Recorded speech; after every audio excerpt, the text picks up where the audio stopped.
Bonjour tout le monde. Bienvenue dans ce webinaire consacré au package.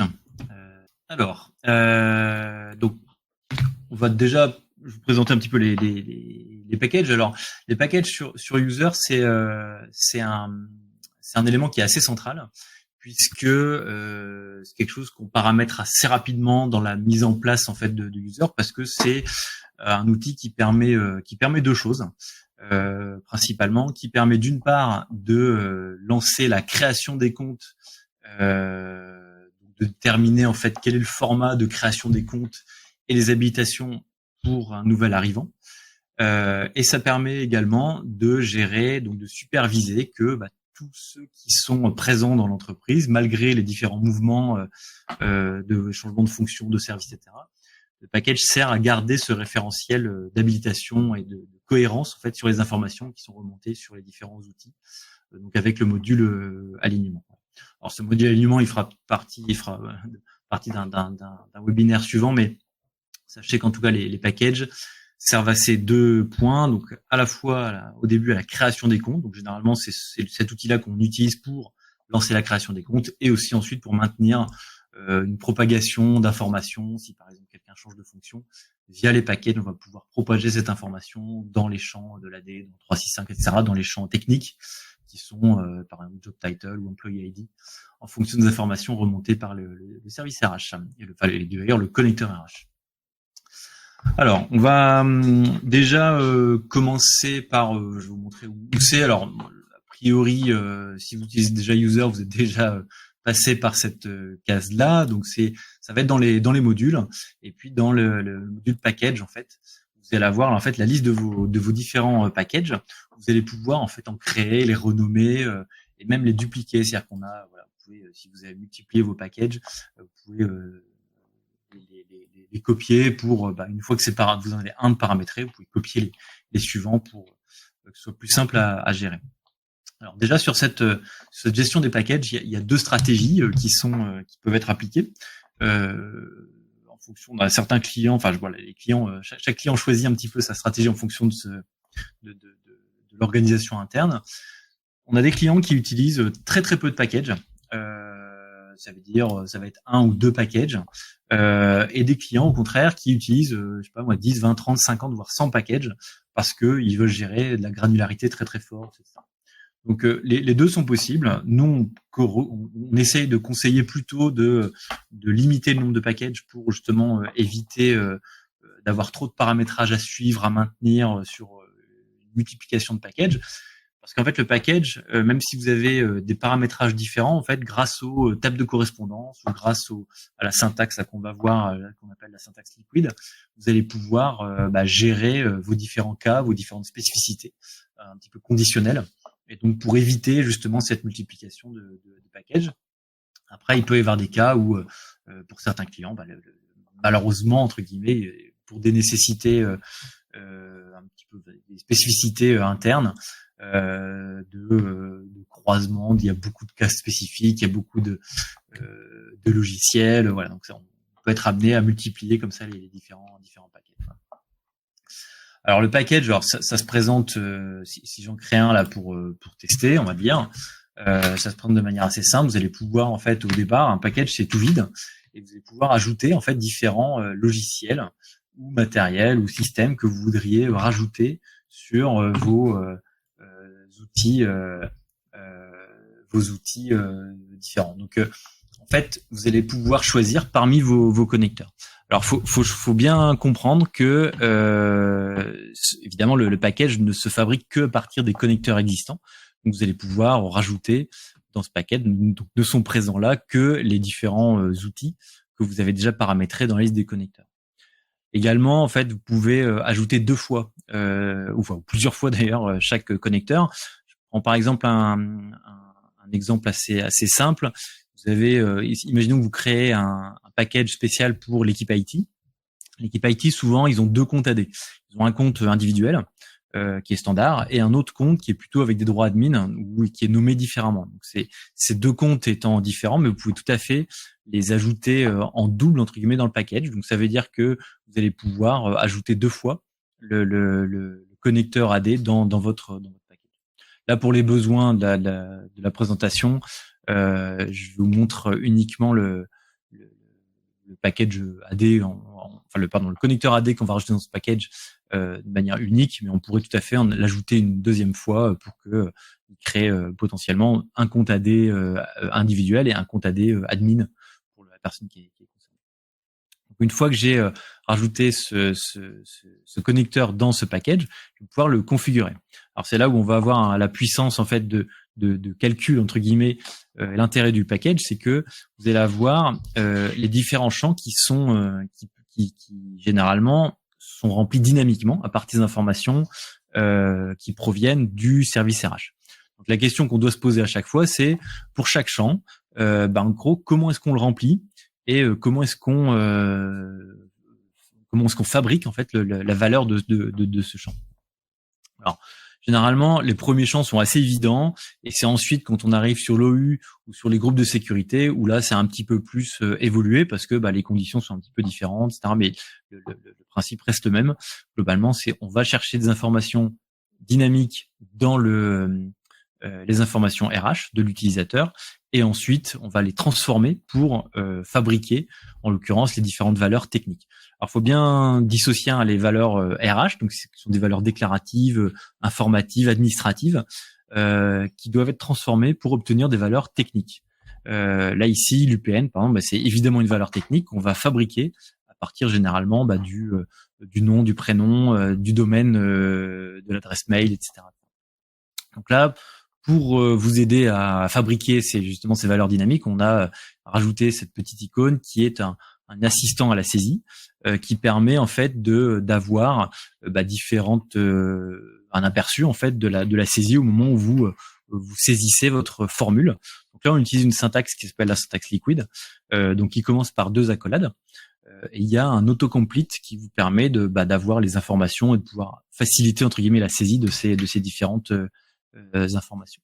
Donc là par exemple je vais prendre pour fabriquer du PN, on va dire que c'est première lettre du prénom, point le nom, le domaine.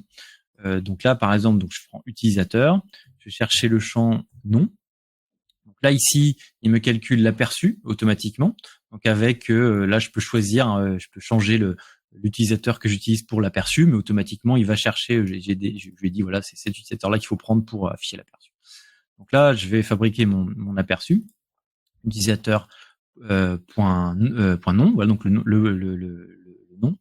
Alors je suis un peu perturbé parce qu'effectivement Albert, je pensais que c'était le prénom, mais là c'est l'inverse. Donc on va rajouter devant donc le prénom, utilisateur point prénom. Hop. Alors ne pas oublier à chaque fois de fermer les 2 accolades et d'ouvrir 2 accolades. Je sais que voilà, de temps en temps on entend, on a une accolade simple, mais il ne faut pas oublier de mettre les 2 accolades pour construire cette valeur dynamique. Ensuite, entre les deux, ce qu'on a dit, c'est qu'on voulait la première lettre du prénom, point le nom, donc on va le séparer par un point. Donc là, en fait, c'est assez simple. Quand vous sortez des accolades, c'est des valeurs en dur qui ne sont pas transformées, mais qui sont indiquées, qui sont concaténées avec la chaîne de caractères que vous construisez. Et à la fin, on rajoute, alors souvent en dur, mais on peut aussi le rendre dynamique. Par exemple, on va mettre user test. Comme voilà. Alors là, une petite spécificité par rapport à l'AD. À partir du moment où vous avez un AD Connect, l'idée c'est que il faut absolument mettre ici, même si c'est un domaine, même si c'est votre compte AD, donc votre AD on-prem, donc local, il faut surtout mettre le domaine qui est utilisé par l'AD Connect pour synchroniser, si vous avez un AD Connect évidemment, avec votre 365. Comme ça permettra au compte d'être créé à la fois dans 365 et à la fois dans l'AD, mais avec une synchronisation des domaines sans que ça crée des doublons. Donc là, alors, est-ce que mon UPN convient? Alors pas vraiment, parce que moi je voulais déjà la première lettre du prénom. Donc là, je vais rajouter des fonctions, ce qu'on appelle des fonctions pipe. Donc les pipes, en fait, c'est la barre verticale qui permet de dire, voilà, de rajouter des transformations. Donc typiquement ici, je vais utiliser des transformations left, ça veut dire que je prends la première lettre du prénom ou de la chaîne de caractères que je suis en train de construire. Donc là, en l'occurrence, je vais pouvoir avoir donc mon utilisateur, mon prénom, la première lettre du prénom, et du coup pouvoir avoir ce que je veux à peu près pour l'instant. Donc alors, je dis à peu près parce qu'en fait, là ici, ce qui est embêtant souvent, c'est que alors soit pour des raisons d'esthétique, soit pour des raisons techniques ou de cohérence visuelle, on a plutôt tendance à vouloir mettre tout en minuscule sur tous les noms de connexion ou les emails. Pour le display name, c'est un peu différent, mais en gros, pour tout ce qui est email, évidemment, on va vouloir mettre la fonction lower. La fonction lower, en fait, c'est, comme son nom l'indique en anglais, c'est que ça va tout mettre en minuscule pour justement que le nom de domaine et le nom, que l'adresse mail ou l'UPN soit indiqué correctement. Voilà.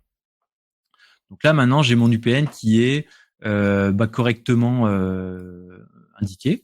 Donc, je vais pouvoir dire OK, ça me va.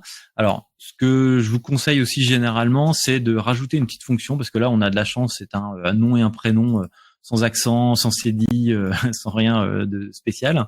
Donc, on va pouvoir en fait rajouter ici une fonction qui est la fonction clean. Alors, la fonction clean, en fait, là ici, elle va rien faire, mais elle remplace en fait, elle neutralise tout ce qui est accent, tout ce qui est cédille, pour les rendre neutres, pour que l'adresse mail, typiquement, c'est ce qu'on utilise pour les créations d'adresse mail, évidemment, parce que c'est beaucoup plus, sinon ça passe pas. Ou alors ça peut passer dans certains cas, mais on va éviter de créer des adresses mail avec des accents ou des cédilles.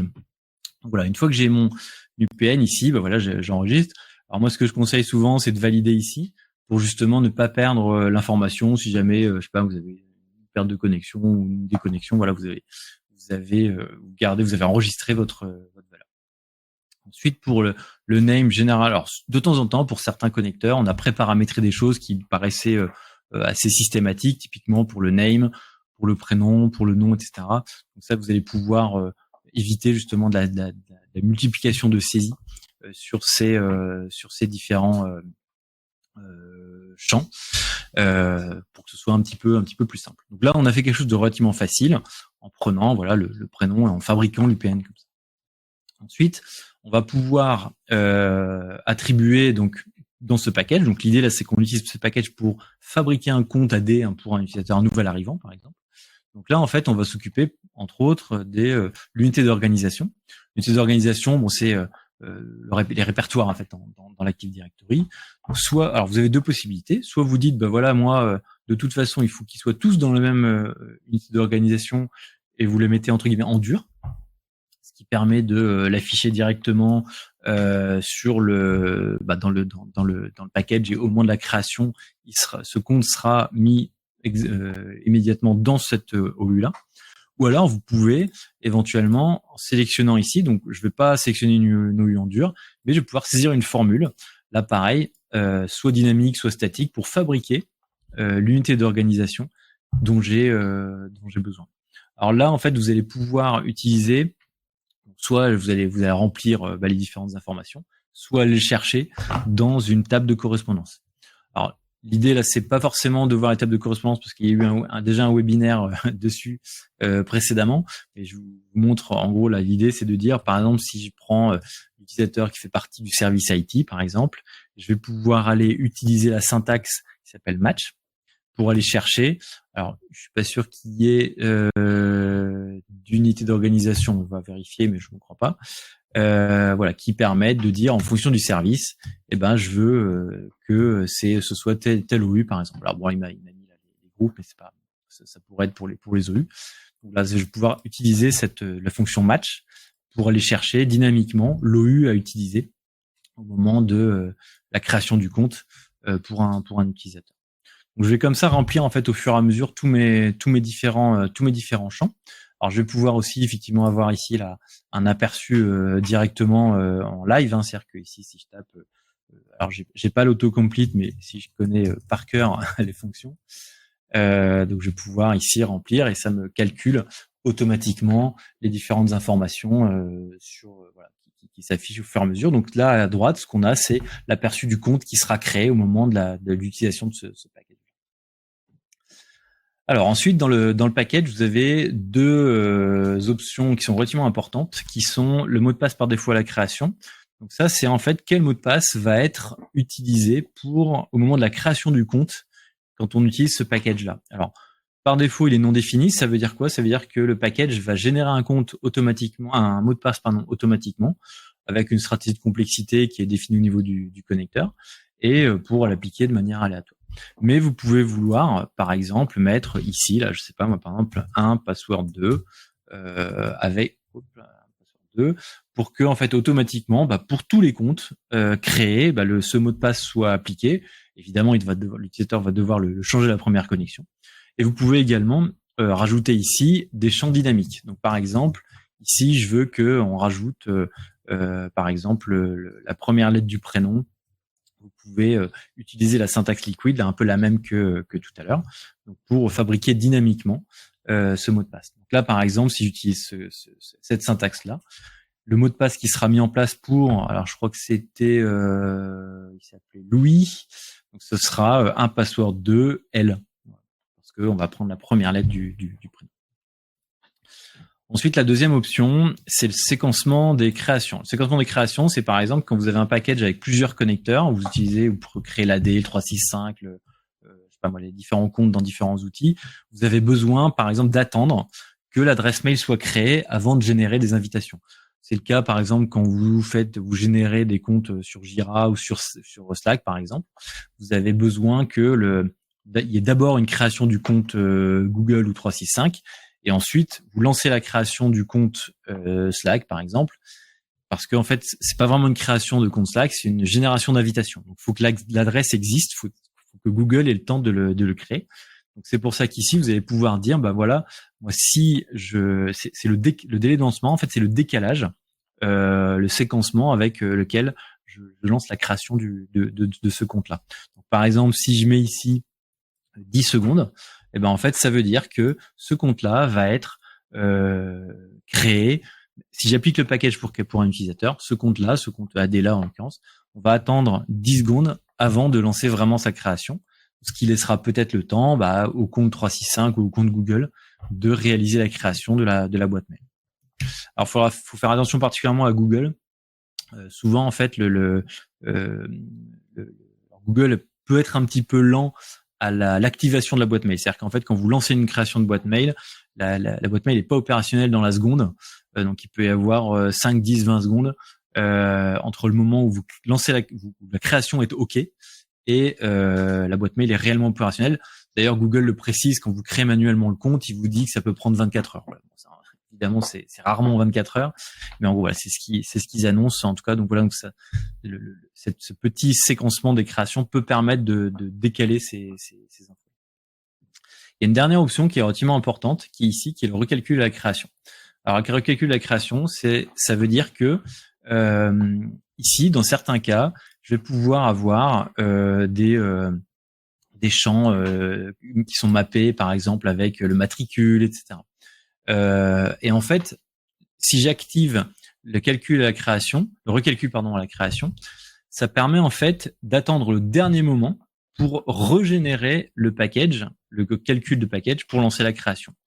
Par exemple, je prends le cas d'un utilisateur où en gros j'ai un workflow qui, dès qu'il y a un utilisateur qui arrive, ça démarre le workflow et ça prépare le package pour qu'on vérifie tout, etc. Mais le service RH n'a pas encore saisi le matricule, il le saisit un petit peu après. À ce moment-là, en fait, vous allez pouvoir activer cette option pour que, juste au moment de l'arrivée de l'utilisateur, le package soit recalculé, donc prenne en compte, par exemple, la formule qu'on aurait mis ici, par exemple, dans Employee ID, ici, qui serait utilisateur.matricule, par exemple, qui, du coup, va aller rechercher la valeur qui aurait été mise à jour entre-temps par le service RH dans le connecteur RH, donc dans la fiche de l'utilisateur. Donc, ça permet comme ça d'avoir les informations les plus fraîches au moment de la création du compte.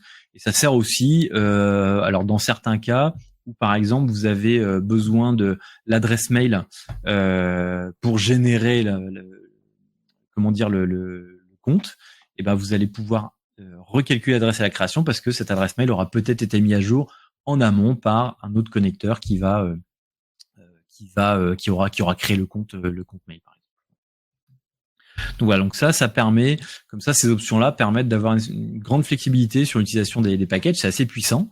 C'est assez voilà, alors si vous allez dans les options, ça peut être assez complexe évidemment. Faut bien réfléchir au séquencement. Nous, on est là pour vous aider. Vous pouvez tout à fait nous solliciter pour avoir un petit peu d'accompagnement sur la mise en place de packages, surtout si vous avez des scénarios un petit peu complexes, un petit peu alambiqués. Parce que entre les workflows et les packages, il y a évidemment une belle interaction qui fait que on peut avoir des choses plutôt sympas et plutôt alors j'allais dire complexe, mais c'est plutôt avec un cheminement assez fin, assez granulaire, intéressant. C'est donc voilà, donc ça c'est en gros c'est les tables de correspondance de manière administrative. Alors ensuite, quand on les a créées, on va pouvoir les utiliser. Alors il y a une chose importante, c'est que quand vous utilisez une table un package, vous allez pouvoir, en fait, il y a au moment de l'arrivée d'un utilisateur, vous appliquez une table de correspondance, un package, j'ai du mal, à un utilisateur. Donc, pour le coup, vous allez sur la fiche d'un utilisateur. Je vais essayer d'en prendre un au hasard. Évidemment, ils ont tous déjà des comptes. Et je ne retrouve plus mon utilisateur de test. Bon, c'est pas très grave. On va prendre celui-là. Donc, c'est une personne à qui je vais, en fait, donc qui arrive, et je vais lui appliquer un package. Donc, je vais dire, voilà, il n'a pas de compte, et je lui applique tel package. Donc, je peux lui appliquer mon package de test. Il va calculer, en fait, pour l'instant, donc le brouillon pour qui m'a utilisé la syntaxe que j'avais utilisée tout à l'heure et différentes choses. Alors que j'avais rien compliqué d'autre. Voilà, donc c'est relativement simple. Et là, ensuite, je n'ai qu'à lancer la création. Alors, une chose importante, c'est que vous avez la possibilité de voir quels sont les packages qui sont associés aux différentes unités. Alors, quand j'ai appliqué le package, il a généré des unités. Donc, j'applique le package pour un utilisateur et ensuite, il génère des unités qui elles-mêmes sont reliées à des packages. Donc, en l'occurrence, les unités sont reliées au package. Ce ne sont pas les utilisateurs qui sont reliés au package, mais plutôt les unités qui sont reliées au package. Et là, en l'occurrence, vous voyez à quel package c'est relié. Vous avez l'info qui est ici. Vous avez également l'info qui est présente ici, et vous pouvez la modifier. Alors ça, c'est pour le coup pour les alignements. Encore une fois, ce sera l'objet d'un webinaire ultérieur, mais en gros, vous allez pouvoir modifier le package associé pour dire, voilà, je veux plus que ce soit telle référence de package, que ce soit un autre. Ça, vous avez la possibilité de le faire. Ensuite, les packages peuvent être utilisés. Donc là, je l'ai fait de manière unitaire, un manuel. Je vais pouvoir aussi l'appliquer en masse. Donc, par exemple, je choisis plein d'utilisateurs et je vais pouvoir ici appliquer un package aux utilisateurs. Donc là, en l'occurrence, je vais choisir le package à qui que je veux appliquer. Et je fais valider et Build User va me l'appliquer pour tous ces utilisateurs-là. Je vais pouvoir ensuite lancer la création des comptes. Donc ça, c'est une manière de générer en masse des packages pour des nouveaux arrivants, par exemple. L'autre manière, évidemment, c'est par les workflows. Les workflows, donc vous avez la possibilité, alors si je crée un workflow, on va dire, de test. Donc j'ai un workflow qui est vide. Voilà, je vais pouvoir en fait rajouter une étape où je vais affecter le package à un utilisateur. Donc ça, ce package-là, je vais pouvoir choisir dans ma liste. Donc là, je retrouve mon petit test, qui va me permettre d'affecter donc un utilisateur. Voilà. Donc là, j'oublie un paramètre de variable, mais c'est pas très grave. En gros, l'idée, c'est de dire que dans un workflow, je peux inclure l'affectation d'un package automatiquement. Donc ce workflow, dès qu'il sera lancé, manuellement ou automatiquement sur déclencheur, il va pouvoir appliquer le package à l'utilisateur concerné ou aux utilisateurs concernés.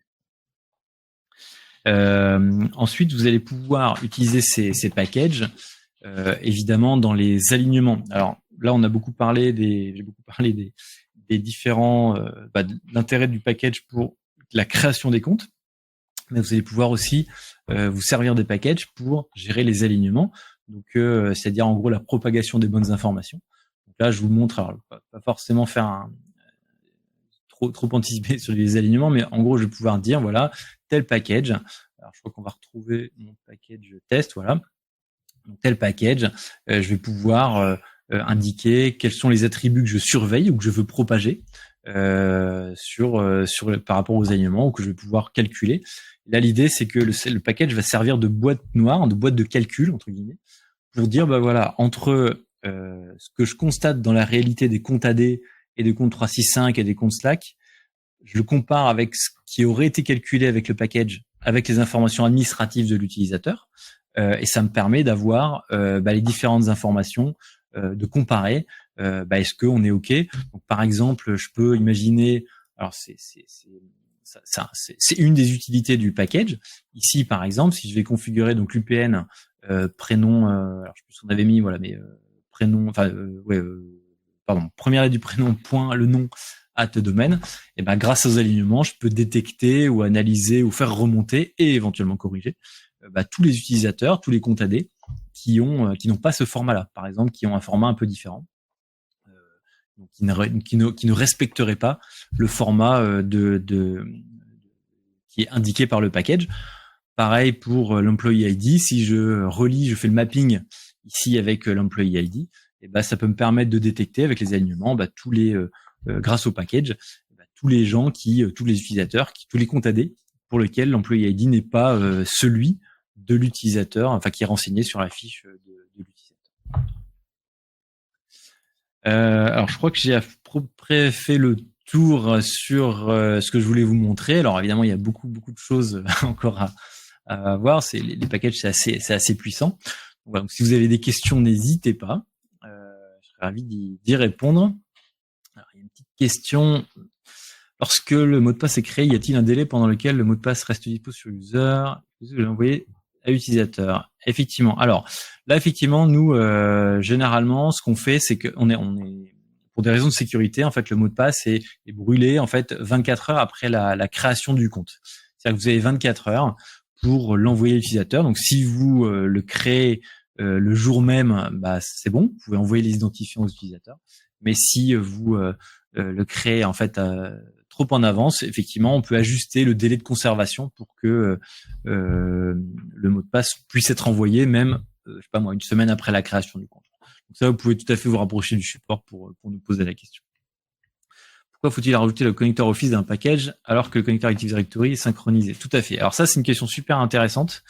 Effectivement, on a souvent la remarque en disant, voilà, j'ai un compte, j'ai un AD on-prem, j'ai un 365, les deux sont reliés en AD Connect. Aucun intérêt, à mon sens, de créer les deux, le compte AD et le compte 365, parce que l'AD Connect va propager le compte AD vers le 365. Alors l'avantage de créer, alors d'ailleurs c'est vrai, hein, effectivement c'est tout à fait facultatif. Vous pouvez tout à fait juste créer le compte AD et ensuite attendre la réplication de l'AD Connect. L'intérêt en fait d'avoir les deux, c'est-à-dire à la fois le compte AD dans le package, le compte AD et le compte 365, c'est que au moment de l'arrivée de l'utilisateur, vous créez les deux comptes. Donc à la fois le compte AD, à la fois le 365. L'intérêt, c'est que vous avez tout de suite du coup le connecteur 365 que vous pouvez paramétrer avec les bons groupes de distribution, de sécurité, donc les bons groupes 365 au moment de la création, parce que c'est des paramétrages un petit peu différents par rapport à la création de l'AD. Ce qui permet indirectement d'affecter directement la bonne licence du 365. Et en fait, en mettant le même UPN des deux côtés, donc entre l'AD et le 365, à la prochaine synchronisation AD Connect, les comptes vont être réconciliés par l'AD Connect. Il va se rendre compte que c'est le même UPN, donc il va les rattacher. Et donc, vous aurez gagné, déjà, vous aurez gagné 30 minutes.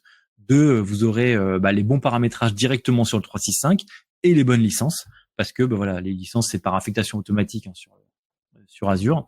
Donc, vous aurez gagné comme ça du temps. Vous avez immédiatement les comptes opérationnels et pas besoin d'attendre ou de forcer la synchronisation de la déconnect. Merci d'avoir assisté à ce webinaire. Merci de m'avoir écouté. Et puis, à très bientôt et bonne journée. Au revoir.